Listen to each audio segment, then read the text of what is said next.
Story yako ni mrefu, but wacha tuone. Okay. Ulitembea, uliitwa, ukatembea. Oh my. Let me give you the story. Please. In the late 90s, I came to Mombasa. And having come to Mombasa, I just came in briefly. Right. And I loved Mombasa. Oh. Then I went back to my village. Okay. So when I went back to my village, I after some time I felt, you know, there was a vacuum. I felt misplaced. And I felt I wasn't fitting in the village. Okay. My father had just retired. He was an engineer, though he's late right now. So my father had just retired and he had set up some businesses there and he had engaged me. And I was in charge of one of his businesses. But I was feeling, you know, in a misfit state of. So I just felt an urge of leaving the village. Yes. And that time my dad didn't have fare for me.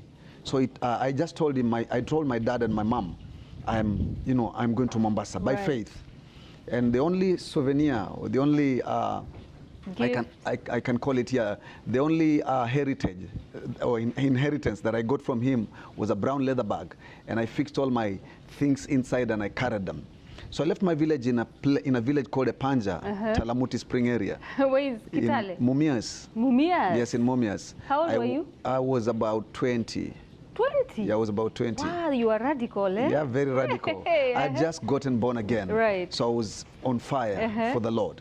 So I left my village and walked to Kakamega. That's about, it's about 13 or so kilometers. Footing? Yeah, on foot. Go to Kakamega. My auntie was working in the provincial hospital then.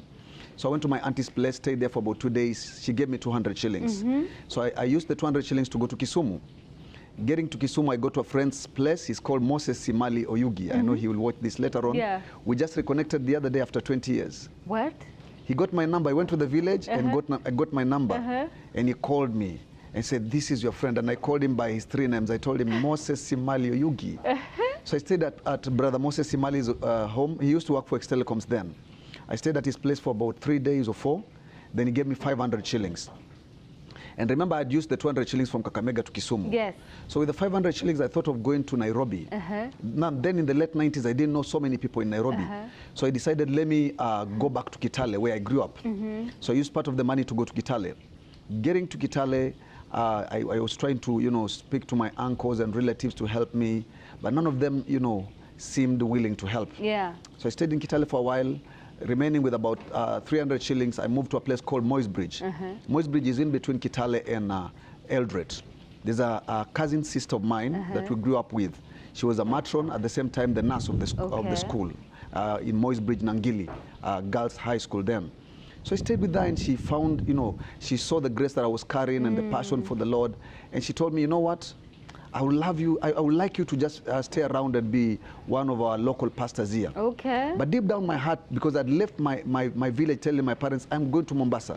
Deep down in my heart, I used to feel I need to get to Mombasa. So wait, did you know where you were coming to Mombasa? I didn't know. You didn't know? I didn't know. But I just had a burden of coming to Mombasa. Yes. My brother had been here. He had preceded me. And, you know, God was helping him. He had gone into the clearing and forwarding industry. He had begun to work.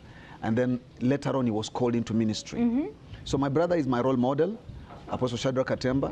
He will watch us later on. Oh, wow. Yeah. Okay. And he's a graced man. Yes. This is the man that helped me to know the Lord. Yes. He sent me a card while I was in the village, and the card had the picture of the 2 elephant tusks that represent Mombasa. And the scripture that was on that card was only one verse, John chapter 14, verse 1. Let not your heart be troubled. Then I had become an Antichrist. I was really against the Lord. I was only reading the Old Testament because I'd gotten into a sect. Okay. And I'd gone into error. So he sent me this card and I began to search the scriptures. Then I bumped into a scripture that says, you search the scriptures, for in them you think you have life, but you've not come into me. And I read another one in the book of Mark which says, take heed that no one deceives you. For many will come in my name saying, I am he, and will deceive many. And then I had believed in a man and had really gone, you know, astray. So to cut the long story short, while in Moy's Bridge at my cousin sister's place, she wasn't willing also to, you know, support my journey to Mombasa. She wanted you to stay there. She wanted me to stay there. She had little children, and I was really, you know, I'd connected with them. Yes. I was helping her in the household chores and all that. Yes. And she felt like we're family and we need to stay together. Yeah. Then one morning I just woke up, and I remember it was a Sunday morning, and I was only remaining with 200 shillings. I think 100 shillings, because I remember she gave me 200 shillings. Okay. Then after she gave me 200 shillings, I used that 100 shillings to go to Eldoret. I took a matatu, PSV vehicle, public service vehicle, to Eldoret. Getting to Eldoret with 200 shillings, then we used to have buses called Eldoret Express. So I boarded Eldoret Express by faith to Nakuru. Go to Nakuru, and getting to Nakuru, I had a hope of a mentor, you know, that had been, you know, I was in a meeting that I got born again in Eldoret those days. So I walked to this mentor, and he had just finished service, and the mentor, God didn't want him to help me. God wanted to be involved in my case. So the mentor looks at me and is like, I think he was fatigued. So he just pointed me to his personal assistants. Wow. And then the personal assistant told me, I don't have a witness in my spirit. So I walked out, and on the way met a friend that we were staying in the same house in Kitale, and a lady, the lady that I think they were in courtship with.